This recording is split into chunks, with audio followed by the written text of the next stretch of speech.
Halo ISPI-Pod, ingat obat, ingat ISPI. Bersama saya Yiska Nuansa Putri yang akan menemani obrolan hari ini. Nah, di episode kali ini kita tidak hanya bakalan ngomongin tentang prestasi nih, tetapi bagaimana proses di baliknya. Biasanya nih kebanyakan orang cuma melihat hasil akhirnya saja, tapi padahal di balik itu ada banyak cerita, ada banyak perjuangan, ada banyak keraguan yang mungkin jarang terdengar. Nah, menariknya dalam perjalanan ini biasanya tuh sering dimulai dari hal-hal yang paling dekat dari kita, tapi perlahan kita sering melupakan itu. Apakah itu? Menariknya, perjalanan itu sering berawal dari hal yang paling dekat dengan kita, namun perlahan mulai terlupakan. Apakah itu? Tradisi dan budaya lokal. Nah, di episode kali ini kita bakalan ngobrol konteksnya nih tentang Pilmapres 2026, di mana sebuah ide sederhana bisa tumbuh, berkembang, dan pada akhirnya bisa memberikan dampak yang nyata. Nah, untuk membahas topik ini lebih dalam, kita telah hadir narasumber yang sangat luar biasa. Tidak hanya satu, tapi dua mahasiswi Stika ISPI Banjarmasin yang sangat luar biasa. Gimana ceritanya dan gimana pengalamannya, langsung aja kita dengerin langsung. Halo Kak, terima kasih sudah ingin ngobrol bareng bersama saya dan sobat ISPI di luar sana. Nah, boleh dong Kak, pertama-tama kita kenalan satu-satu dulu. Halo semuanya, perkenalkan nama aku Aulia Isani. Aku mahasiswa semester 6 di S1 Farmasi Klinis dan Komunitas. Salam kenal semuanya. Kakak. Halo semuanya, perkenalkan nama aku Angelika Dedara Firmansyah. Aku mahasiswi Stika ISPI Banjarmasin, prodi D3 Farmasi semester 6. Oke, berarti ini beda-beda prodi ya. Yang ini mewakili dari S1 dan ini D3 Farmasi. Nah Kak, sebelumnya nih, sebelum kita langsung masuk ke topik kita pada hari ini, boleh dong Kak ceritain dulu gimana kesibukannya akhir-akhir ini? Kalau aku sih sekarang kesibukannya cuma kuliah doang. Kalau dari aku sih karena kuliah juga, cuman kan karena mau mendekati ujian OSCE terus ujian CBT, jadi full pembekalan dari ada obat apps, terus juga ada dari kampus sama dari langsung APDFI-nya. Tapi kakak sudah semester tinggi ya Kak? Sudah bentar lagi lulus. Oke, langsung aja nih Kak ya. Kita masuk ke topik pembahasan kita hari ini. Nah, kalau boleh tahu nih Kak, awalnya kakak mau tertarik ikut Pilmapres itu dari mana sih? Kalau aku kan Pilmapres ini kan udah pernah ikut di tahun 2025, jadi mungkin sudah tahu teknisnya. Sebenarnya nggak expect sih bakal ikut lagi di tahun ini. Kenapa mau ikut? Karena Pilmapres itu kan salah satu ajang bergengsi yang memang itu resmi diadakan oleh Lembaga Pendidikan Indonesia kan. Nah, jadi itu jadi salah satu hal yang menarik juga buat kami ikut, karena mungkin bisa dapat sertifikat dan SKPI, bisa memenuhi SKPI dari kampus, terus juga karena menarik sih. Sangat luar biasa. Kalau kakak? Kalau aku awalnya sih ikut Pilmapres, awalnya nggak tahu Pilmapres itu apa. Kemudian pas sudah tahu ternyata wah menarik nih gitu kan. Terus ternyata kategori sarjana sama diploma itu beda ya. Kalau sarjana itu lebih ke gagasan kreatifnya, kalau diploma lebih ke program inovatifnya. Jadi kayak lebih menantang gitu buat supaya mengembangkan skill diri sendiri untuk kayak buat, kan aku nih mahasiswa kesehatan nih, jadi nggak berpatok di situ aja gitu. Jadi kakak-kakak semua juga ingin ikutan karena dari diri sendiri aja ya, bukan dari dorongan orang lain atau gimana? Kalau aku sih kemarin kita ditawarin sama dosen juga ya. Berarti karena ditawarin dosen, didukung juga oleh support juga dosen. sama kampus sama dosen. Oke, nah waktu pertama kali nih kakak kepikiran ikut, jujur kakak lebih ngerasa yakin atau justru ragu gitu? Kalau aku awalnya sih ragu karena baru pertama kali banget, jadi kayak takut, ragu gitu. Nah, kayak tapi kan sebelumnya itu mahasiswa, aku awalnya ragu sih karena baru pertama kali ikut, jadi belum tahu cara mekanismenya kayak gimana. Jadi itu sih takut. Kalau dari aku sebenarnya yakin aja karena kan sebelumnya udah pernah ikut tuh. Kalau prinsip aku ikut, cobain aja, kalau kalah dijadikan pengalaman, tapi kalau menang itu bonus kalau aku. Oke, luar biasa ya prinsipnya, kalau menang itu bonus, kalau kalah itu jadi pengalaman. Dan normal banget bagi kita yang mungkin pertama kali itu kan belum ada gambarannya, normal banget sih ragu. Tapi kan setidaknya sekarang sudah mencoba dan tahu, paham ya sudah mekanisme dan gambarannya ya. Jadi tahun depan mau ikut lagi ya. Stop. Aku udah super tua ya. Sudah tua ya. Oke, berarti tahun depan kalau ada kesempatan lagi, giliran mahasiswa yang lain lagi. Supaya nggak itu. Betul, kan kita di Stikes ISPI banyak juga kan mahasiswa-mahasiswi yang luar biasa yang lainnya. Jadi biar yang lainnya juga merasakan gimana pengalaman Kak Aul Dan Kak Angel. dan Kak Angel. Betul. Nah, kalau ngomongin proses ini Kak, dari proses itu aku jadi penasaran kalau dibandingin sama Pilmapres tahun kemarin 2025, kalian nih ngerasa ada nggak sih perbedaan yang cukup kerasa? Ini kan mungkin Kak Angel ya, kalau Kak Aul kan belum pernah mengikuti dari yang 2025 kan?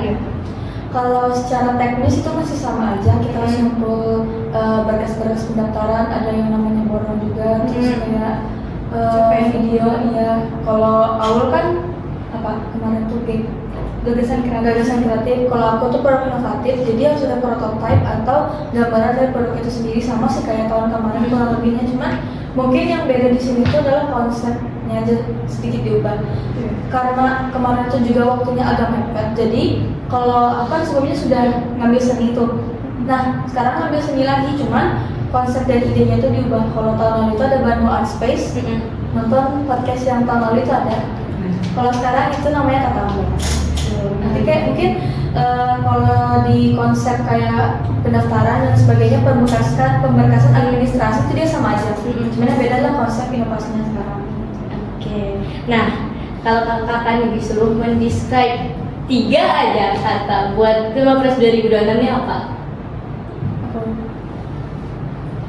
Apa ya? Keren sih. Mantap, luar biasa. Mantul. Tepuk tangan dulu. Keren, mantap, luar biasa, mantul. 4 ya. Oke. Nah, kalau boleh jujur nih Kak, aku penasaran banget. Sebenarnya topik atau judul yang kalian bawakan apa sih? Oke. Kalau aku itu lebih kayak perjalanan wisata. Jadi aku bikin judulnya itu Mamandu, singkatan dari Manajemen Masyarakat dalam Melestarikan Tradisi Melalui Perjalanan Edukasi Iqbal Lambut dan Madiin Antar Kampung di Kalimantan Selatan. Jadi program ini itu aku buat kayak perjalanan kampung itu. Terus untuk waktunya itu aku buat di bulan Agustus karena itu bertepatan dengan ulang tahun Provinsi Kalimantan Selatan dan Hari Kemerdekaan Indonesia. Jadi setiap daerah atau desa itu dibikin 3 hari. Jadi setiap 3 hari itu pindah. Jadi waktunya itu kisaran 15 harian untuk 4 desa. Jadi 4 desanya itu aku sasarin ke Hamil Bakti, kemudian Gambut, Liang Anggang, sama Bentok. Itu sih kalau Kakak? Kalau aku atau mau kulik lebih lanjut? Lanjut aja. Kalau aku mengambil audio seni musik tradisional sebagai salah satu terapi non farmakologi. Nah kalau misalkan awal tadi kan dia agak melenceng banget nih dari topik kesehatan. Kalau aku masih relevan sama topik kesehatan. Jadi judul aku itu namanya Tatamba. Produknya itu ada traditional audio therapy sama mind balancing application. Dia satu aplikasi yang dimana merupakan inovasi terapi non farmakologi terintegrasi berbasis musik tradisional, belajar untuk kesehatan mental generasi Z. Nah, seperti yang kita tahu kan generasi Z ini Gen Z banget kan. Mereka tuh adalah salah satu berdasarkan penelitian ya. Yang penelitian tuh memang salah satu kelompok yang dia rentan banget terkena yang namanya gangguan kesehatan mental, karena mungkin mereka basicnya itu sekarang kan sudah era digital banget kan, jadi semuanya itu serba praktis lah, nggak kayak kita zaman dulu kan. Misalnya kalau mau skripsi harus baca buku, sekarang kan sudah ada chat GPT, AI gitu kan. Nah, jadi mereka lebih rentan terkena gangguan kesehatan mental. Terus juga masih banyak terapi-terapi non farmakologi yang nggak ada gitu loh. Bukan nggak ada sih, ada, cuman masih belum terulik dan aku tuh kepikiran gimana kalau misalkan kita gabungin antara seni musik tradisional Banjar sama hubungannya dengan gangguan kesehatan mental gitu. Nah, terus ada bantuan dari dosen-dosen juga dibantuin. Terus mereka berpikir kalau misalkan gimana kalau kita satuin aja. Kan kalau misalkan seperti yang kita tahu, kita kalau relax santai itu kan butuh musik kan biasanya. Kalau musik tuh karena musik itu biasanya bisa membangun suasana, ya kan, kayak musik sedih kita sedih, terus musik senang kita senang. Nah, gimana kalau misalnya kita bikin musik tradisional? Biasanya kan musik tradisional tuh dipakai panting itu kan, petikan-petikan, terus juga ada yang pakai gendang. Nah, melodinya itu kemungkinan besar bisa jadi salah satu hal yang bisa membuat orang-orang yang kena kesehatan mental, gangguan kesehatan mental itu tenang gitu, lebih relax ya. Jadi aplikasi itu dirancang buat orang-orang yang terkena gangguan kesehatan mental, apalagi terutama itu generasi Z. Oke, luar biasa ya, ide-idenya sangat luar biasa, tidak cuma kreatif tapi juga bermanfaat bagi masyarakat di luar sana. Nah Kak, gimana sih, apa sih alasan kalian tuh mengangkat isu ini gitu? Jadi memilih topik ini tuh kenapa? Kalau aku awalnya karena kayak generasi kayak kita nih, itu tuh sudah mungkin agak jarang melestarikan kebudayaan lokal. Karena kayak semuanya tuh modernisasi, kayak semua hal gitu. Nah, jadi menurutku karena itu aku mau mengangkat topik ini supaya lebih dekat lagi sama teman-teman generasi Z, supaya bisa melestarikan tradisi-tradisi yang ada gitu, jadi nggak mati gitu. Aku sih kayak gitu. Nah, kalau kayak tadi sih, karena kan basis aku membuat aplikasi ini kan karena berdasarkan prevalensi angka kesehatan gangguan mental di Indonesia itu cukup tinggi kan. Nah, itu pertama. Terus benar kata awal tadi, kesenian sekarang sudah mulai berkurang kan peminatnya, karena sekarang Gen Z itu dia lebih memilih buat dengar lagu-lagu western, lagu-lagu barat, lagu luar negeri dibandingkan mungkin lagu Indonesia juga, tapi sekarang kan banyak yang galau-galau gitu. Nah, gimana kalau misalkan seni ini kita masukkan ke dalam yang gangguan kesehatan mental itu tadi, itu sih udah disatuin gitu. Nah, oke Kak, jujur nih mungkin masih banyak juga yang masih belum paham atau belum terlalu familiar. Bisa diceritain sedikit nggak sebenarnya apa itu Balamun, apa itu Madihin?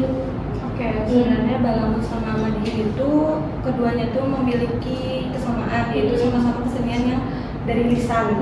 Nah, habis itu, tapi bedanya itu Balamun itu dia sendirian, orangnya individu. Oh iya. Tapi tetap diiringi dengan irama namanya terbang. Kalau kalian lihat terbang itu rebana. Nah, itu tuh jadi sama seperti itu. Madihin juga seperti itu. Cuman lebih kayak pesan sosialnya sih. Kalau Madihin itu biasanya lebih dicampur humor, kayak lebih lucu gitu. Tapi sekarang dilihat-lihat Balamun itu sudah jarang, karena yang aku dengar dan yang aku baca bahwa Balamun itu nggak sembarang orang bisa melakukan kesenian itu, karena cuma garis keturunannya doang yang bisa melestarikan itu. Kemudian setiap kita mau ada pertunjukan itu perlu ada biduduk. Biduduk itu seperti semacam sesajen gitu. Jadi kayak misalnya 45 macam wadai itu kue kayak seperti jajanan pasar gitu, seperti kopi dan yang lain sebagainya, seperti itu sih yang aku dengar. Kalau Madihin sekarang masih ada sih, cuma agak jarang.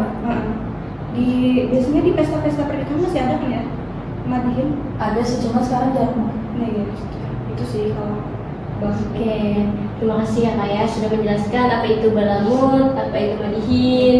Nah, buat kakak-kakak ini dalam menyusun segala proposalnya dan lain-lain, berkas-berkasnya itu butuh berapa lama sih waktunya?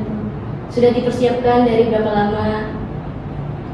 Jujur kalau proposalnya itu 1 minggu kurang ya. Lumayan cepat ya. Ya, makanya kami kan nggak melenceng terlalu jauh dari topik kami yang sebelumnya. Aku juga ada gambaran dari 15 tahun sebelumnya kan, sama-sama memilih seni ya. Iya, cuma lebih dimodifikasi aja sih. Tapi keseniannya hampir sama lah gitu. Oke deh. dari pengalaman kakak tadi nih, ada nggak hal yang kakak pengen ceritain? Hal misalnya yang krusial atau gimana? Ada nggak? Kalau aku jujur pertama baru dengar kesenian balamut. Itu baru tahu pas mau nyusun proposal ini. Sama-sama pas denger kakak cerita aku baru tahu ini ada kesenian yang namanya balamut. Nah itu terus belum pernah sama sekali melihat di apa ya, di publik bahwa kesenian itu ada. Dan terus baru tahu yang fakta dari bahwa balamut harus ada garis keturunannya sama yang ada di duduk itu sumpah baru tahu. Harus ada apa? Di duduk. Apa itu? Yang ya sesajen gitu. Piduduk namanya ya. Duduk. Itu sih Kalau dari aku kan panting itu lumayan banyak gitu. Iya. Kalian tahu kan yang alat musik. Iya, tahu. Yang kalau panting itu artinya kayak semacam alat musik petik. Iya. Sama dia sekaligus ensemble musik. Ensemble itu kayak grup musik gitu loh. Nah, dia kan cukup banyak tuh, tapi masih belum ada wadah yang bisa menampung mungkin ya. Nah jadi aku juga berpikir di inovasi ini gimana caranya supaya kita bisa berkolaborasi sama orang-orang yang bisa panting gitu. Dan kemarin tuh aku ada baca kalau misalnya pemerintah Kalimantan Selatan itu dia buka kursus panting gitu untuk beberapa grup. Nah mungkin itu bisa jadi tolak ukur kita buat kerja sama mereka, itu pertama. Terus mereka juga kemungkinan bisa dapat AdSense, kayak kita mengiklankan produk mereka, lagu-lagu mereka, musik mereka ke halayak luas. Jadi mungkin bisa jadi tolak ukur buat mereka juga bisa mengembangkan lagunya lagi gitu, musik-musiknya. Tapi luar biasa sih, aku baru kepikiran juga musik bisa menjadi salah satu media terapi bagi Gen Z yang terkena sedikit gangguan kesehatan mental gitu. Itu emang ide yang sangat luar biasa, gak pernah terpikirkan. Jadi ini mungkin sangat menginspirasi teman-teman di luar sana bisa sekaligus memberikan apa sih? Kontribusi. Ya, memberikan dampak nyata, tetapi juga di sisi lain bisa melestarikan budaya. Nah, oke. Kayaknya padahalnya seru banget ngobrol sama kakak-kakak, tapi kita sudah di ujung podcast ini kak. Ini pertanyaan terakhir buat kakak. Sebelum kita benar-benar menutup episode ini, aku mau nanya satu hal lagi nih. Buat teman-teman yang mungkin tertarik mengikuti pemilihan mahasiswa berprestasi tahun depan, boleh dong share sedikit tips and trik dari kakak-kakak berdua. Kalau dari aku sih, kalau kalian mau nyusun gagasan kreatif atau produk inovatif, itu tuh dilihat apa ya, keresahan sosial yang ada di sekitar kita. Urgensinya apa, masalahnya apa, kemudian dampaknya seperti apa. Jadi kayak di sekitar tuh ada apa sih? Kayak aku kan tadi budaya ya, jadi kayak berarti Sudah serius banget. tips dari aku yang pertama itu mungkin cari keresahan ada yang di sekitar kita. Ayo, masalah apa sih yang ada di sekitar kita? Jadi kita cari solusinya supaya keresahan itu bisa teratasi gitu. Jadi itu sih kalau dari Angel, Gimana kalau tips and trik itu yakin aja guys, bisa aja nyusun selesai aja. Karena Pilpres ini kan kita solo ya, jadi kayak nggak kayak BKN, nggak kayak yang PPK Ormo itu kan mereka berkelompok bertim. Dan cukup susah juga kan. Nah, tapi kalau Pilpres itu dia solo, kita nggak perlu nyusun anggaran tuh guys, nggak kayak PKN, PPK Ormo itu kan ribet nyusun anggaran. Karena kalau Pilpres itu nggak ada biaya anggaran dan proposalnya juga cukup simpel karena mengingat jumlah halaman batasnya itu agak minim. Kalau nggak salah di produk inovatif itu dia 10 halaman aja, itu sudah input daftar pustaka. Terus kalau di GK 20 ya, GK 20 halaman. Jadi gampang aja kok guys nyusunnya, asal kalian yakin dan percaya aja sama diri sendiri. Itu yang kayak aku bilang, kalau kalah itu jadikan pengalaman, kalau menang itu bonusnya. Oke, itu dia pesannya dari kakak-kakak berdua. Yang penting yakin dulu ya kan. Terus yang satunya tuh lihat dulu urgensinya ya. Kalau dia lebih ke teknis ya. Iya betul. Kalau ini lebih memotivasi. Oke. Nah, gak kerasa nih guys, sebenarnya episode ini tuh sangat terasa beda gitu, karena Apa setelah tuh? melewati beberapa episode, beberapa topik dan berbagai macam obrolan yang sangat penuh makna, kita sampai di titik ini, titik episode terakhir podcast yang berkolaborasi dengan Himpunan Mahasiswa S1 Farmasi Stikes ISPI Banjarmasin periode 2025-2026. Terima kasih kakak-kakak telah menyempatkan waktunya, kemudian telah membagikan cerita dan pengalamannya. Semoga teman-teman di luar sana bisa termotivasi melihat pengalaman-pengalaman kakak-kakak yang di sini dan mengikuti jejak-jejak dari mereka-mereka ini. Siapa tahu jadi ikut berkolaborasi juga nanti di periode selanjutnya ada podcast lagi mungkin ada Betul. sebagai mahasiswa yang berprestasi juga di sini. Betul, amin amin kak. Oke, saya Yiska Nangsa Putri pamit undur diri. Semoga kita bisa kembali bertemu di kesempatan berikutnya. Dadah.